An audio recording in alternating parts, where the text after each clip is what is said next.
Hi friends, welcome to Annam's Recipes. இன்னைக்கு பாசிப்பயிறு சுண்டல் எப்படி செய்யலாம்னு பார்ப்போம். பாசிப்பயிறு இந்த மாதிரி இருக்கும். இந்த சுண்டல் தான் இன்னைக்கு செய்ய போகிறோம். இது நிறைய பேருக்கு தெரிஞ்சிருக்கும். பிகினர்ஸ் பேச்சுலர்ஸ்க்கெல்லாம் தெரியாது. அதனால இது எப்படி செய்யலாம்னு பார்ப்போம்.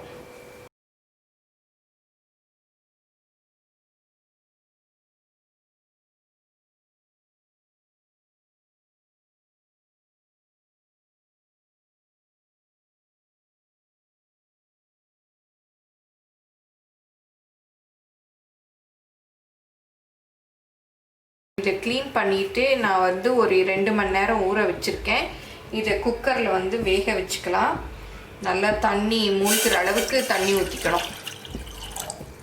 இந்த பயிறு மூழ்கிற அளவுக்கு தண்ணி ஊற்றிக்கணும். இது எல்லாத்தையும் அப்படி போட்டுடலாம். ஊற வச்சிங்கன்னா கொஞ்சம் சீக்கிரம் வேகும். இதுக்கு தேவையான உப்பு போட்டுக்கலாம். நான் ஏற்கனவே இந்த பச்சைப்பயிறு சுண்டல்லாம் போட்டிருக்கேன். அது கொஞ்சம் வீடியோ இல்லாமல் ஸ்லைட் ஷோ மாதிரி இருக்கும். அதனால இப்போ திருப்பவும் வீடியோ எடுக்கலான்னு முடிவு பண்ணேன். இப்போ இதுக்கு தேவையான உப்பு போட்டாச்சு. பெருங்காயம் கொஞ்சம் போட்டிங்கன்னா நல்ல வாசமாக இருக்கும். இப்போ குக்கரை மூடி 2 விசில் விட போகிறேன். ஏன்னா நான் கொஞ்சம் நேரம் ஊற வச்சுட்டேன். நீங்கள் ஊற வைக்கலைன்னா ஒரு 4 விசில் விட்டுக்கங்க. அப்புறம் திறந்து பார்த்துட்டு வேகலைன்னா கூட வச்சுக்கலாம். இல்லாட்டா ரொம்ப குழஞ்சி போயிடும். இப்போ 2 விசில் விட்டு ஆஃப் பண்ணிவிட்டேன். ஸ்டீம் எல்லாம் போயிடுச்சு. திறந்து பார்க்கலாம். பாருங்கள், நல்லா வெந்துருச்சு.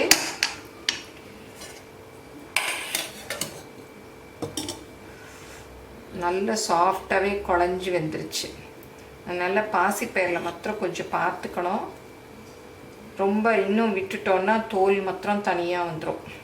இதை தண்ணி இல்லாமல் அப்படியே வடித்து எடுத்துக்கணும். இப்போ சுண்டல் தாளிச்சிக்கலாம். இந்த மாதிரி பேன் வச்சுட்டு ஒரு 3 டீஸ்பூன் அளவு எண்ணெய் ஊற்றிக்கலாம். நீங்கள் எவ்வளோ சுண்டல் வச்சுருக்கீங்களோ அதுக்கேற்றபடி எண்ணெய் ஊற்றிக்கோங்க. இதில் கடுகு 1/2 டீஸ்பூன், உளுத்தம்பருப்பு 1/2 டீஸ்பூன்,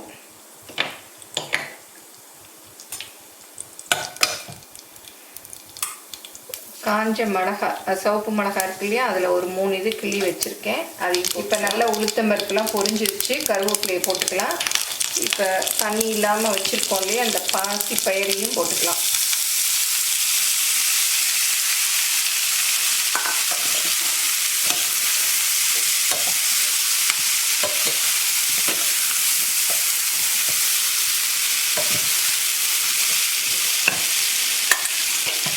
இதில் தேங்காய் பூ,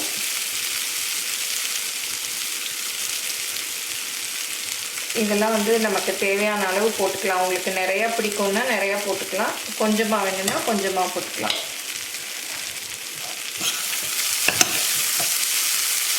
அவ்வளோதான், பாசிப்பயிறு சுண்டல் ரெடி ஆயிடுச்சு.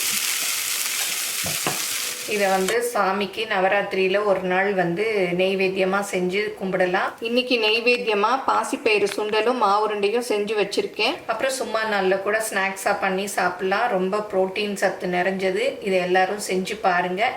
எப்படி வந்ததுன்னு உங்கள் கமெண்ட்ஸை சொல்லுங்கள். பிடிச்சிருந்தா லைக் பண்ணுங்கள். உங்கள் ஃப்ரெண்ட்ஸுக்கும் ஷேர் பண்ணுங்கள். எங்கள் சேனலை மறக்காமல் சப்ஸ்கிரைப் பண்ணுங்கள். இன்ஸ்டாகிராம், ஃபேஸ்புக்கில் அன்னம்ஸ் ரெசிபீஸை ஃபாலோ பண்ணுங்கள். தேங்க்யூ.